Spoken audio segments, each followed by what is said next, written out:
보물을 땅에 쌓아두지 말라. 이 쌓았다는 말이 데살이죠, 데사우리죠 라는 단어입니다. 보물이라는 게 데사우로스, 그러니까 그거의 동사형이 데사우리인데 이것을 쌓아두다 이런 말로 번역했습니다. 그러니까 보물을 땅의 보물로 만들지 말라 이런 뜻이에요. 쌓아두지 말라는 것이.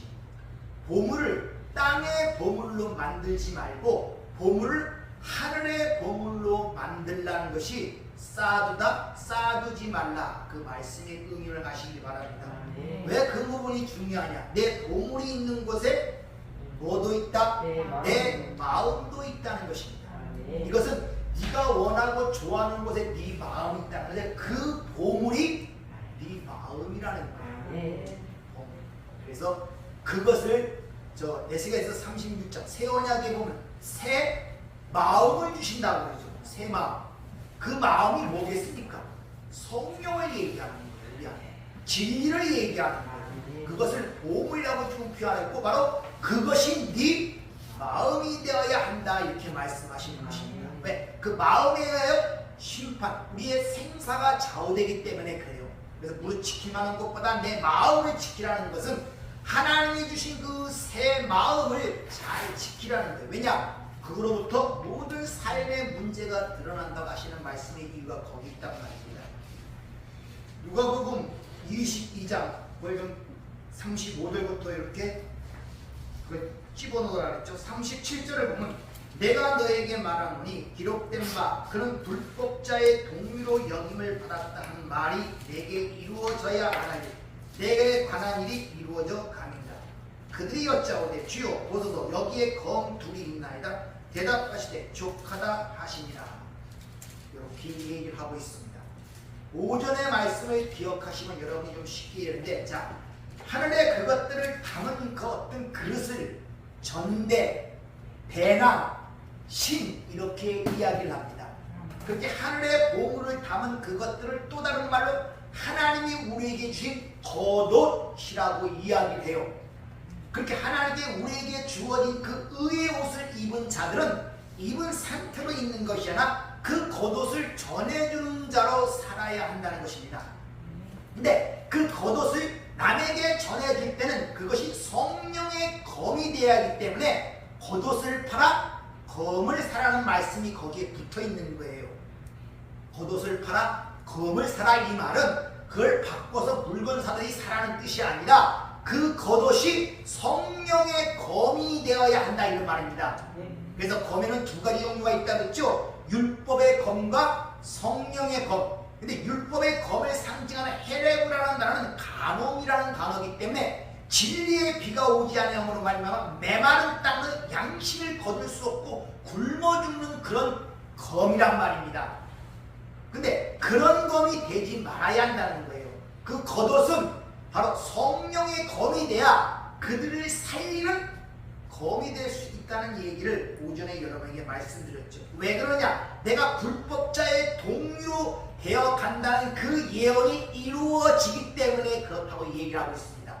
불법자라는 것은 물론 강도, 도적, 불법한 자 이런 의미가 있는데 그 단어를 보면 아노모스라는 이 단어가 쓰이는데 아람은 부정적도와 노모스, 율법이라는 단어의 합성어입니다. 그러니까 또 다른 말로 율법에서 해방된 자, 율법과 관계없는 자, 그런 것이 불법자라고 지금 여기 해석이 되어 있단 말이죠. 그러니까 예수님은 내가 이제는 율법으로 죽어 율법에 의하여 지배당하지 않는 자가 된다 이런 말이에요.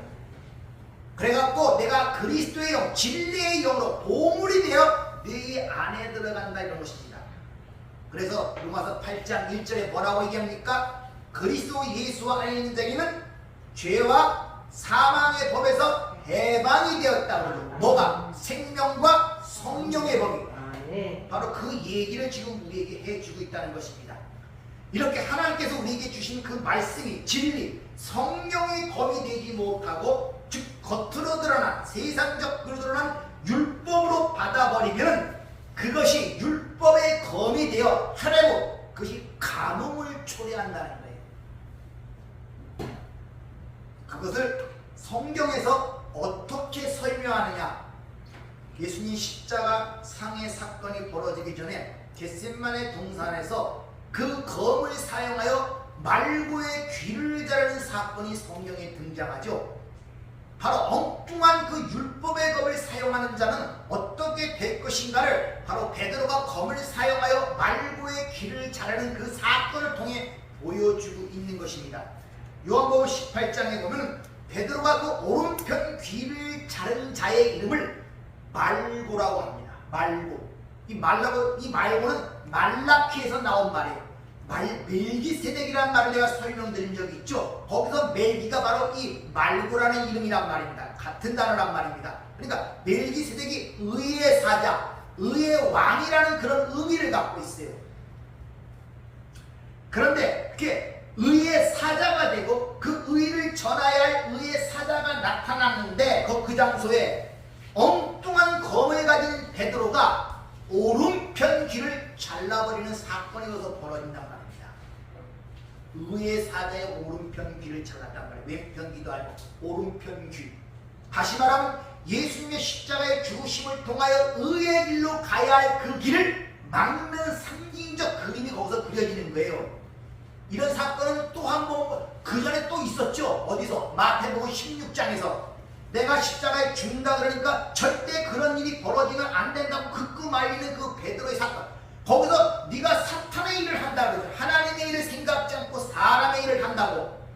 거기서 그 말이 무슨 말인지 베드로는 못 깨달았어요. 또 같은 일을 반복하고 십자가에 가는 그 길에 의의 사자의 오른편 귀를 잘라버리는 그 사건이 바로 이 내용을 얘기해 주고 있는 거예요. 엉뚱한 길을 잘라버리고 있단 말입니다. 만약 예수가 십자가에 죽지 않는다면 세상은 끝입니다. 마지막이란 말. 왜냐? 절대 예수님이 십자가를 지지 않으면 우리는 살아날 수가 없어요. 그분은 반드시 십자가에 죽어서 그리스도의 영으로 살리는 영으로 우리 안에 들어와 연합돼야만이 우리가 구원받을 수가 있단 말입니다. 근데 그런 의미나 그런 진리를 갖지 못하니까 겉에 보이는 예수를 죽지 못하게 극구 말리는 그 베드로의 모습이 두 번에 걸쳐 지금 반복되고 있다는 것입니다. 바로 그런 베드로의 개념이 보는 시각, 그 예수에 대한 이해는 바로 진리가 아니라 율법이었다는 걸 우리에게 보여주고 있는 거예요.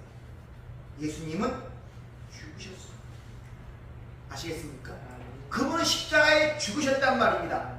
다시 살아나신 분은 그 육신을 가진 그 예수가 그 질그릇이 살아난 것이 아니라 그리스도가 살아나신 거예요. 그리스도가 영으로 우리 안에 들어와 버린 것입니다. 진리 안에 들어왔단 말입니다. 근데 여전히 내 밖에 어떤 예수를 생겨놓고 그분에게 감사하며 기뻐하며 그분에게 빌리고 있는 형국이 바로 이 베드로가 예수를 이해하는 관점이었단 말입니다. 그래서 지지난주에 말씀드린 것처럼 이스라엘 백성들이 민수기에 나온 불뱀을 놋뱀으로 만들어 보느냐 샀더니 그 놋뱀을 계속적으로 속이는 사건, 히스기야 왕 때까지 그 사건이 계속 반복되죠. 그 형국이라는 것입니다. 느사단 놋뱀을 작대 끝에 놋뱀을 계속 거기서 분양하며 예비하는 그 이스라엘 백성들의 모습이 거기서 그려지잖아요. 근데 그 장대 끝에 달린 놋뱀을 주님이 요한복음 3장 10절에서 누굴 지칭하는 거라고요? 자신을 지칭하는 거라고요.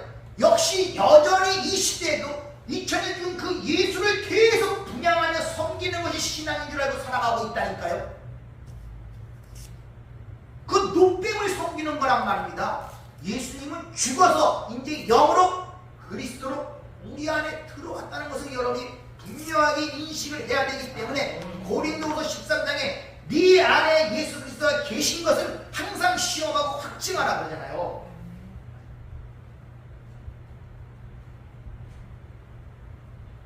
그렇게 제자들 중에 수제자라고 상징하는 이 베드로가 자기와 함께한 그 예수의 보는 시각이 그랬음을 보여주고 있는 거예요. 그러니까 그 베드로가 갖고 있는 것은 그 말씀이라는 것은 법으로 율법으로 갖고 있는 것이고 그분에 대한 이해 역시 율법이었단 말입니다. 그렇게 그 율법의 검을 가진 사람은 말고 즉 의의 사자가 되어 전달할 그 사람의 오른편 바른편 귀를 자라보로 말미암아 하나님의 말씀을 못 듣고 왜곡되게 시킨 지킨다는 것을 지금 이 장면을 통해 보여주고 있단 말입니다. 그 짓을 누가 했다고요? 베드로 제자가 했단 말입니다. 여러분들 그걸 아셔야 돼요. 말씀을 가진 자가 그 짓을 한단 말입니다. 세상 사람이 그 짓을 하는 것이 아니라 예수를 믿고 하나님의 말씀을 안다는 자들이 그 짓을 한단 말입니다. 잘 들으셔야 돼요. 그래서 주님께서 뭐라고 말씀합니까? 그 칼을 가진 자는 그 칼로 망한다고 얘기하죠. 마태복음 26장 51절 예수와 함께 있던 자들 중 하나가 손을 펴 칼을 빼어 대제사장의 종을 쳐 그 귀를 떨어뜨리니 이 예수께서 이르시되 내 칼을 도로 칼집에 꼽으라. 칼을 가진 자는 다 망하리라. 이렇게 말고의 오른편의 길을 자르는 그 검이면 그 율법의 검이면 안 된다는 거예요. 따라서 성도는 하나님의 진리라는 그 보물을 전대, 배나 신안에 담아 그들 성령의 검을 가진 자가 되기 때문에 하나님의 백성들의 하나님의 무기가 바로 군대, 군병이라고 표현하는 것이고 민수기 1장에 하나님의 백성을 계수할 때 싸움에 나아갈 자라고 표현하는 것입니다. 그러니까 하나님의 성령의 검이 우리란 말입니다. 우리. 근데 그 성령의 검이 되어 그들을 살리는 검이 돼야 되는데 율법의 검을 갖고 말을 알아듣지 못하게 만드는 말고의 길을 자르는 엉뚱한 검을 가진 베드로와 같은 그런 모습들이 교회 안에 있지 않는가를 우리가 돌이켜봐야 한다는 거예요.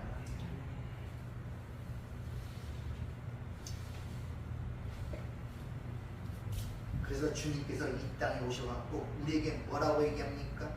마태복음 10장 30절 나는 너에게 검을 주러 왔다고 내 검을 받으라 이런 말이에요. 니들이 하나님의 말씀을 법으로 받은 그 검 말고 내가 주는 검 성령의 검. 네. 그래서 사도행전 2장에 오직 성령이 너에게 임하시는 그 검을 가져야만이 땅끝까지 내 증인이 될 수 있다고 얘기하십니다. 네. 요한계시록에 보면 그 검이 무엇인가를 아주 명확하게 표시하고 있습니다. 계시록 1장 13절부터 16절까지 말씀 한번 들어보죠. 촛대 사이에 인자 같은 이가 발에 끌리는 옷을 입고 가슴에 금띠를 띠고 그의 머리와 털에 희기가 흰 양털 같고 눈 같으며 그의 눈은 불꽃 같고 그의 발은 풀무불에 단련한 빛난 주석 같고 그의 음성은 많은 물소리와 같으며 그의 오른손에 7 별이 있고 그의 입에서 좌우에 날선 검이 나오고 그 얼굴은 해가 힘있게 비치는 것 같더라. 좌우에 날선 검이 주님의 입에서 나온다고 그러죠. 뭘 말? 진리의 말씀의 검을 얘기하고 있단 말입니다. 그러니까 우리의 칼집이라는 것은 반드시 그 말씀의 검이 꼽혀 있어야 완성이 되는 것입니다. 칼집에 그 검이 없으면 헛거란 말이에요. 하나님의 집이라는 성전에 그 진리가 있어야 되는데 그 와봤더니 그 성전이라는 곳에 진리가 없네. 껍데기, 칼집만 있네. 그래서 요한복음 2장에 이 성전을 헐어버리라는 거예요. 그럼 아무런 소용이 없다는 것입니다.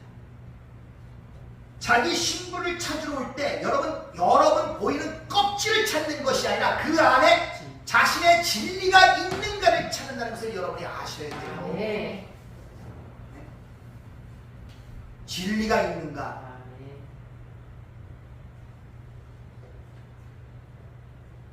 그래서 진리가 없는, 즉 칼이 빠져버린 칼집은 어디에도 쓸모가 없다고 이야기를 하고 있단 말입니다. 그걸 창세기 2장에는 어떻게 표현하느냐? 짐승이나 사람이나 흙으로 만듭니다. 근데 그 진리가 주어진 하이 네페시가 주어진 것은 생명이라고 얘기하고 그것이 없는 그것은 생물이라고 그래. 짐승이란 말이에요. 짐승과 인간의 차이는 바로 그 차이예요. 똑같이 먹고 마시고 살다 죽습니다. 생명이 있단 말이에요. 근데 그 우리 인간이 얘기하는 성경에 있는 생명은 그런 생명이 아니란 말입니다. 그 안에 진리가 없으면 그 자체가 짐승이란 말입니다.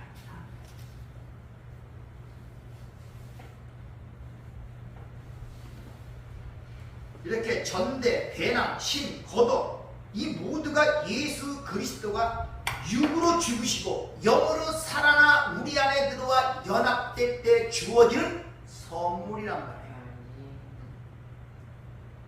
이게 그분이 내 안에 들어와 보물, 나와 연합이 돼야 그 보물을 담는 전대와 배낭과 힘이 된단 말이에요. 그래서 요한복음 16장에 내가 너희를 떠나 죽는 것이 너에게 진리야. 왜? 내가 가야 성령을 너에게 보내 너와 연합되어 보물이 되어 너희 진정 살리는 검, 성령의 검이 되어 그 일을 감당할 수 있기 때문에 그렇다는 것입니다. 그래서 누가복음 10장에는 예수님이 십자가에 지기 전이었기 때문에 그런 것 가져가지 마라고 얘기하고, 누가복음 22장에는 십자가 지시기 바로 직전에 내가 이제 그 일을 위하여 십자가에 죽기 때문에 너희는 그런 것을 가져가, 이렇게 상반된 내용이 기록되어 있는 이유가 거기 있단 말입니다. 거기에는 두 가지 의미가 있는데, 주님은 그 제자들을 12제자와 마찬가지로 70일 또 파송하여 하나님 나라를 전파하는 내용이 누가복음에 기록되어 있죠. 12제자도 보냈고 70일을 보냈음에도 불구하고 그들은 과연 올바른 복음을 전했냐? 아니었단 말이에요. 왜? 그들은 예수님이 죽는 그날 전까지도 누가 크냐 다툼했던 자들이에요. 부활하신 예수님도 전혀 알아보지 못했다. 블레포가 아니라 호라오 깨닫지 못했던 자가 그들이란 말입니다. 근데 그들이 어떻게 올바른 복음을 전할 수 있었겠냐는 것이죠. 이런 걸 뻔히 알고도 12제자와 70인의 파송 사건을 성경에 기록한 것은 그 사건을 통하여 우리에게 뭘 설명하고자 하는 의도가 있단 말입니다. 자격이 되지 않음에도 불구하고, 깨닫지 못함에도 불구하고, 실수하고 실패한 것을 뻔히 알면도 불구하고 그들을 파송하는 그 이유가 있단 말입니다. 왜? 성경을 읽는 독자를 통하여 뭘 가르치고자 하는 의도가 있었기 때문에. 아무도 올바른 복음을 알지 못한 그들을 보낸 것은 미리 올바른 복음을 전해 그들을 하나씩 구원의 길로 데려와라는 뜻으로 보내신 것이 아니란 말이에요.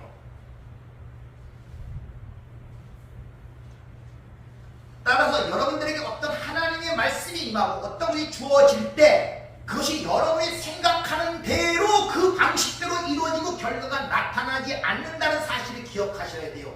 나는 하나님의 말씀에 순종했으니까 당연히 그런 결과를 맛볼 것처럼 생각하지만 그렇지 않아요. 오해들 하지 마세요. 선입견을 갖지 말라니까요. 내가 하나님의 감동을 받아 이런 일을 했으니까 하나님께서 이런 축복을 주실 거야. 대부분 이렇게 결과를 갖고 생각을 한단 말입니다. 아니, 근데 전혀 다른 결과가 올 때가 너무나 많습니다. 왜? 니들의 생각이 틀렸다는 거와 네 생각과 내 생각이 다르다는 그 한 가지를 가리키기 위하여 여러 가지 상황과 환경을 통해 우리에게 가르치고 있다는 거예요. 근데 우리는 여전히 내 생각 속에 하나님의 생각을 끄집어들어 내 생각과 방식대로 모든 게 이루어지기를 원하는 마음이 있단 말입니다. 우리의 기도가 다 그렇잖아요. 기도하면 그런 대로 이루어진다고 생각하고 있잖아요. 그걸 믿음이라고 스스로 생각하고 있어요. 그리고 이루어지지 않으면은 내 믿음이 부족해서 하나님이 응답하지 않은 걸로 생각하고 있단 말입니다. 왜? 내가 원하는 결과가 되어 있지 않기 때문에 그런 우매한 일들을 하고 있다니까요. 기도는 100% 응답됩니다. 근데 나 욕심대로 내가 생각하고 계획한 대로 응답되는 것이 아니라 하나님의 뜻대로 응답이 되는 것입니다. 이런 것들을 하나하나 삶 속에서 어떤 갈등과 범민과 경험을 통해 알아주면 엄청나게 자유롭습니다. 엄청나게. 하나님이 그들에게 왜 이런 그들을 왜 파송했느냐? 그러니까 너희들이 복음을 올바르게 전하기 위해서 내가 앞에서 설명한 영적 개념의 올바른 그 보물을 담은 전대와 배낭을 신고 나가지도 않았음에도 불구하고 니들의 결핍함을 네가 왜 못 느끼느냐? 이걸 지금 그들에게 가르치고 있단 말입니다. 근데 그들이 가서 70이 나와서 우리가 주 이름 하니까 사탄이 막 귀신이 떠나간다고 기뻐 돌아오고 막 기뻐해야죠. 막 기뻐요.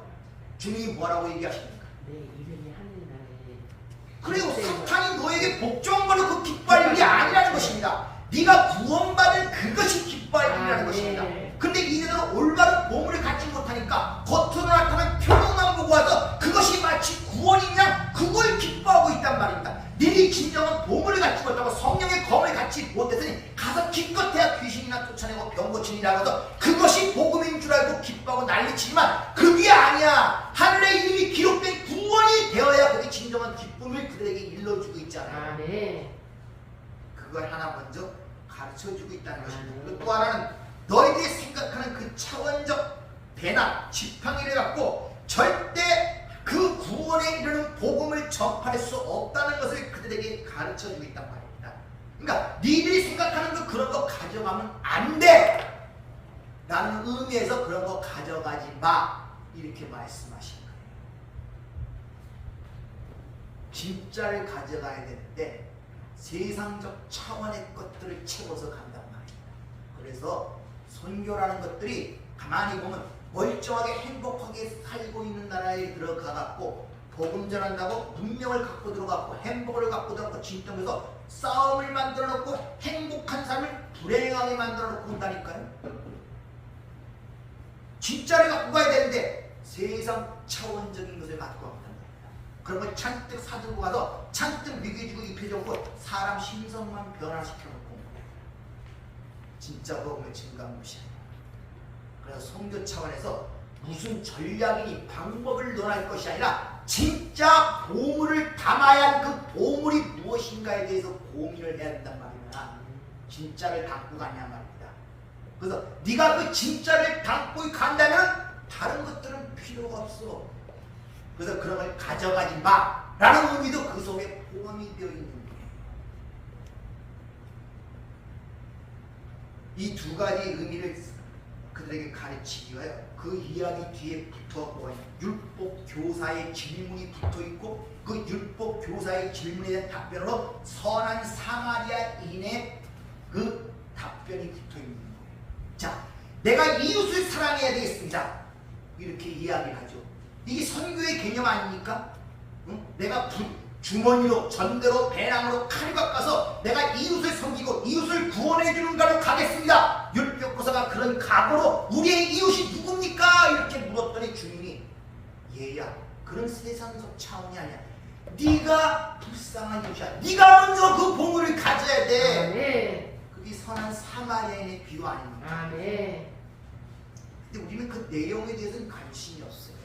가는 방법, 형식 이런 것들에만 모든 걸 갖고 있단 말이에요. 여러분 삶도 지금 가만히 살펴보세요.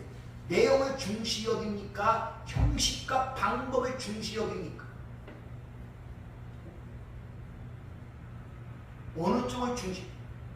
세상적으로는 질이 중요합니까? 형식이 중요합니까? 지금 이 세상은 질이 중요하지 않아요. 형식이 중요해요. 어떤 차를 갖고 있느냐? 어떤 힘을 갖고 있느냐? 쉽게 말하면 어떤 스펙을 갖고 있냐가 중요해요. 그 사람의 질이 문제가 아니라니까요. 그런 베드로가 가졌던 그런 시각으로 우리도 우리 자녀를 키워나가지 않는가를 잘 돌이켜 보셔야 돼요, 여러분들.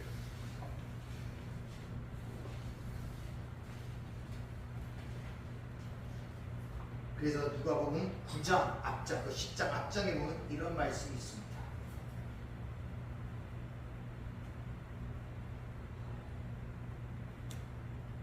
예수께서 12제자를 불러 모으사 모든 귀신을 제어하며 병을 고치는 능력과 권위를 주시고 하나님의 나라를 전파하며 앓는 자를 고치게 하려고 내보내시며 이르시되 여행을 위하여 아무것도 가지지 말라.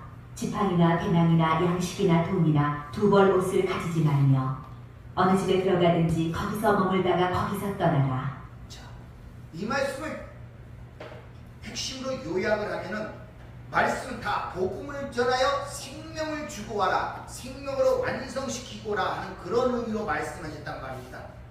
근데 그걸 그래도 보지 못하고 이 말씀대로 문자적으로 받으면 가서 귀신이나 쫓아내고 병이다 고치다 온 거예요. 그렇게 귀신 쫓아내고 병 고치는 것을 성경은 표적이라 세메니온. 근데 그렇게 표적을 구하는 자들을 주님이 뭐라고 얘기합니까? 음란하고 악한 악한 세대라 그러죠. 여러분 악을 뭐라고 얘기했습니까?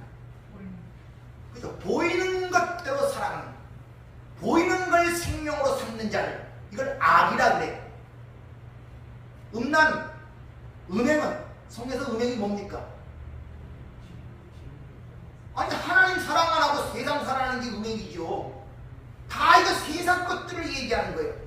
표적을 좋아하는 자들은 이렇게 세상을 좋아하는 자들이란 말입니다. 세상을 생명으로 삼는 자들이라는 것이죠. 그런 자들.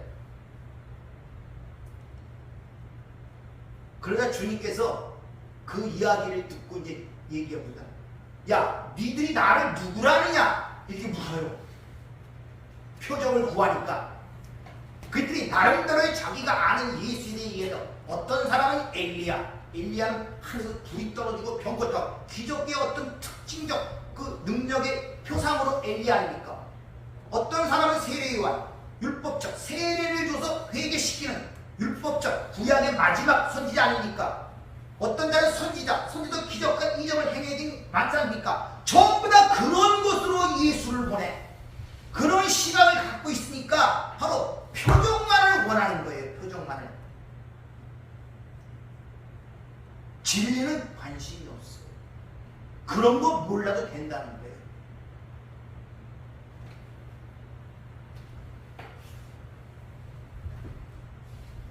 그러면서 여행을 위하여, 이 여행이라는 단어가 에이스텐 호돈이라는 이 단어가 쓰이는데, 원어대로 해석하면 그 길에 있을 때 이런 말이에요. 그 길에 있을 때. 길, 누구를 얘기합니까? 예수 그리스도.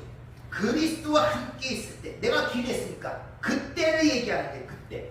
여행을 위하여 아무것도 가리지 말고 나와 함께 있을 때 세상적 차원의 것을 가지고 가려고 생각하지 말라는 것입니다. 그렇게 주님이 그 안에 들어와 버린 상태의 제자들과 들어오지고 밖에 표적을 행하는 예수에 있던 제자들의 상태가 오순절을 기점으로 해갖고 극명하게 갈라지죠. 이렇게 내 안에 연합되지 못한 자들은 항상 표적을 원하는 그 예수 때문에 불안해해요. 표적이 없으면. 눈에 안 보이면 불안하단 말입니다. 그리고 어떻게 하든지 십자가에 죽지 못하도록 말리는 거예요. 베드로처럼. 이게 바로 검을 갖고 말구의 길을 자르는 행태란 말입니다.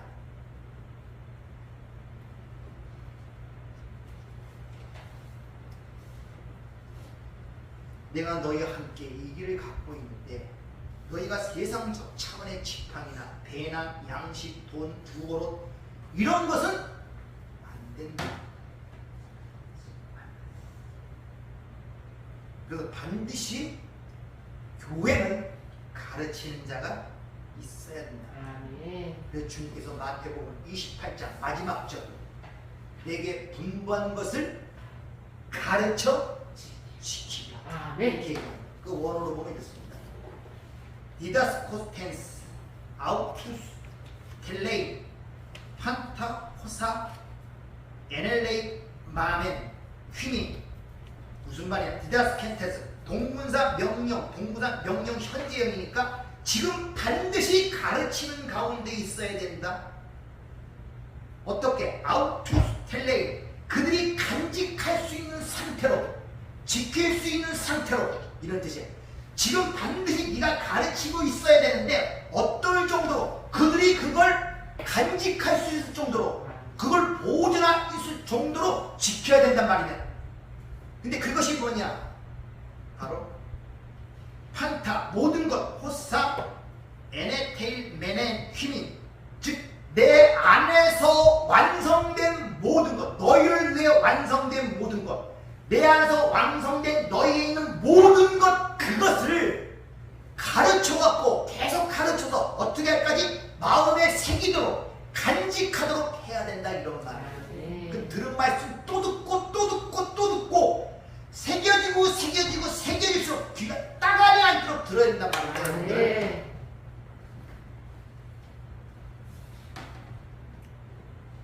그것을 뒤에 표현하기를 세상 끝날까지 항상 너와 함께 있으리라는 그 말씀의 의미란 말이야. 네.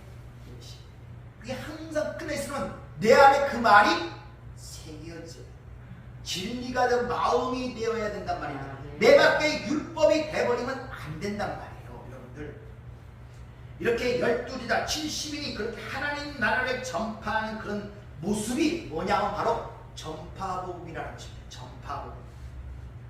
그 전파복음이라는 것은 어떤 걸 인도하는 어떤 요인이나 과정으로 쓰일 수 있으나 그 전파복음으로는 진리를 깨달을 수가 없어요. 흔히 말하는 예수천당 불신지옥 회개하라 천국이 가까이라 그거는 진리에 이르지를 못한단 말입니다.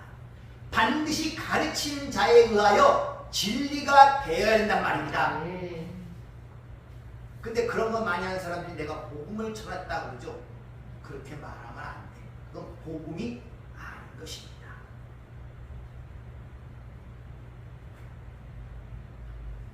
그 말이 무엇인지를 배워서 깨달아 내 마음의 진리가 될 때만이 비로소 죄가 용서가 될 수 있어요. 그래서 주기도문 데다 말씀드렸죠.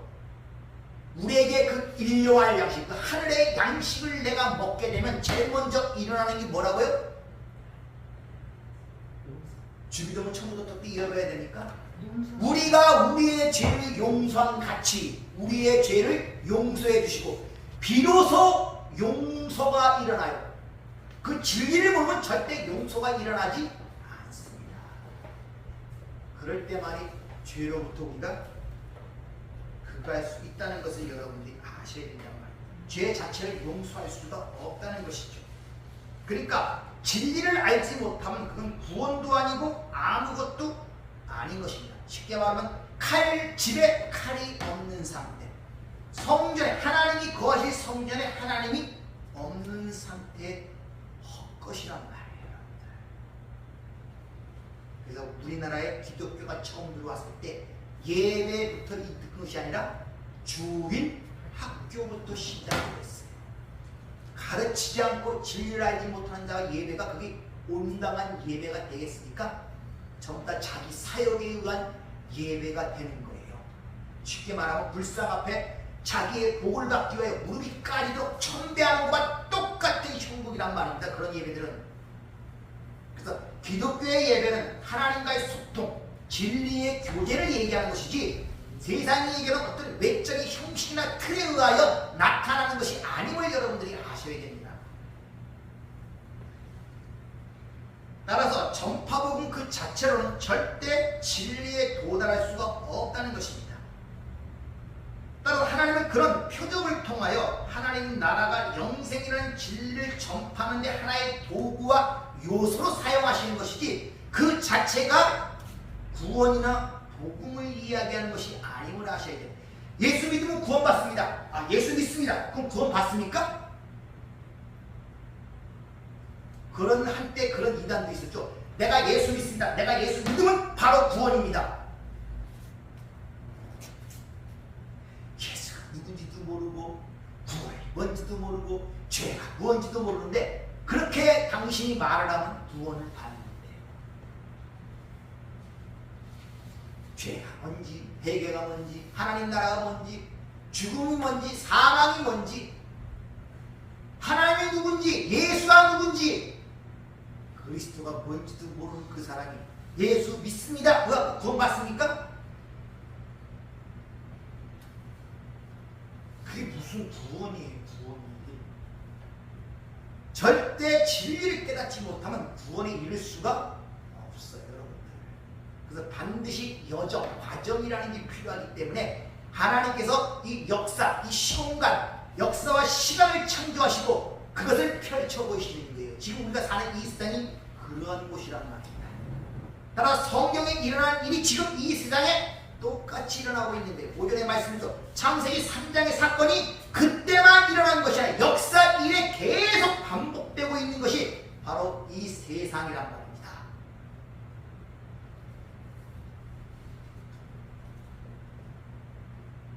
이 꿈꾸는 세상, 누구든지 누구간의 금신상이 되기 위하여 달려가는 그런 꿈꾸는 이들에게 야, 이 세상은 바로 뜨인 돌, 산돌, 그분에 의해 박살나는 게 세상이야. 다른 말로 이 세상은 장망성이야라고 얘기할 수 있는 게 저와 여러분밖에 누가 있겠습니까? 아멘. 네? 누가 있겠어요? 그렇습니다. 여러분 세상이 장망성이를 믿습니까? 아멘. 응? 그럼 그런 성에서 빠져나와야 되잖아요. 여전히 그러한 곳에 일하는 일에 집착을 하고 거기에 몰두하고 거기에 삶의 행복과 목적과 자기의 야망을 충족하기 위하여 거기에 올인을 한다면 그게 어찌 믿는 자의 모습이라고 할 수 있겠냐는 것이죠. 그리고 거기서 나오는 방법을 일러줘야 될 거 아니에요.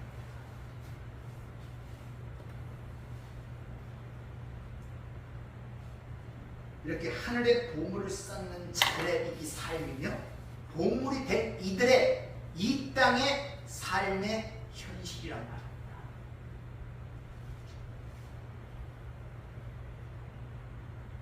여러분이 삶 속에서 그걸 보셔야 돼요. 그래서 보내심을 입었다. 진로 안에서 뭐가 됩니까? 눈이 뜨입니다. 눈이 뜨이다. 거기서 눈이 뜨여야 된단 말이에요. 아멘. 에바다 열려야 된단 말이에요. 아멘. 달리다 쿵 일어나야 된단 말입니다. 아멘. 그게 바로 저와 여러분 성도라는 사람들의 이 땅의 실존적 모습이란 말입니다. 어디에 관심을 갖고 있냐는 것이죠. 불이 났다고 하는 사람이 나오라 소리 안 하고 그 안에 은근보가 잘 챙겨 누가 훔쳐갈 수 있어. 옷장 뒤에 뭐가 있어 한번 살펴봐. 다 살펴보고 나와. 그렇게 얘기할 수 있겠어요? 그건 바로 소돔과 고모라 불이 탔는데 하나님의 말씀을 그들이 뭘로 여겼다? 농담으로 여겼다. 그 실패와 똑같은 농담으로 여겼다. 하나님의 말씀이 농담으로 여겼지. 그러니까 지체하는 머뭇대고 그래도 뭐 가져갈 것이 없나 노새처처럼 끄집어냈더니 여전히 거기에 대한 미련을 버리지 못하고 뒤돌아봐서 소금 기둥이 되었다. 그렇죠. 그래서 주님께서도 너희들이 노새처를 기억하라. 여러분 눈이 뜨면 내가 있는 이 세상이 발붙일 세상이 아님을 절실하게 깨달아요. 찾고 나오고 싶고 발디디고 싶지 않습니다. 아무런 의미가 없습니다. 할 말도 없고 그 얘기가 그 얘기해봤자 전부 다 자기 마음 자기 생각 얘기죠. 뭐 하나님 말씀합니까? 그 자기 생각 자기 마음은 부딪히는 거예요. 아픈 거예요. 서로 상처 주는 거예요.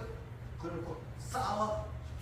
너 살고 나 죽자. 아니 나 살고 너 죽자는 식으로 무지개 싸우고 서로 상처를 주면서 찍어 다니면서 이게 우리의 실상이란다. 여러분들은 성령의 검이 되시길 바랍니다. 아멘. 살리는 사람이 되길 바랍니다. 아멘. 죽이는 자가 아니라 살리는 자가 되길 바랍니다. 아멘. 여러분 안에 성령이 담겨 있고 보물이 담겨 있어요. 아멘. 여러분들이 아는 만큼 정하세요. 아멘. 나머지는 하나님의 말씀이라면 하나님이 책임을 지신다. 아멘. 기도하겠습니다. 은혜롭고 자비로우신 아버지 하나님 너무나 감사를 드립니다. 우리가 하나님의 말씀이 아니면 어찌 내가 사는 세상이 장문성임을 깨달을 수가 있고 내가 사는 이 인생의 꿈임을 어떻게 깨달을 수가 있었겠습니까?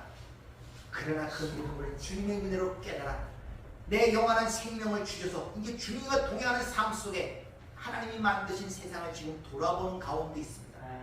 아버지 그 가운데서 나의 실체를 깨닫게 되고 내가 죄인됨을 깨닫게 되고 내가 흑임을 깨닫게 되어 그 영원한 하나님의 생명을 받은 하나님의 자녀가 얼마나 귀한 축복이고 얼마나 귀한 선물이고 얼마나 귀한 복이고 그 은혜에 감사하며 감탄하며 살아갈 수밖에 없는 저희가 되게 하여 주시옵소서. 예수님 이름으로 기도하옵나이다. 아멘.